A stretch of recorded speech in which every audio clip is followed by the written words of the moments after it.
You ask Tiger to solve. This deals with linear equations with one unknown. The final result is x equals 13. Let's solve it step by step. Group all constants on the right side of the equation. Subtract 8 from both sides. Simplify the arithmetic.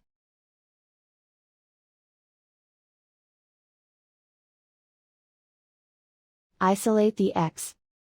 Divide both sides by 4.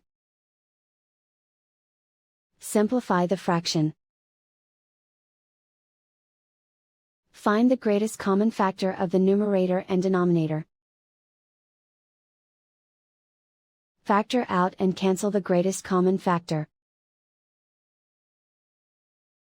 And so the final result is x equals 13.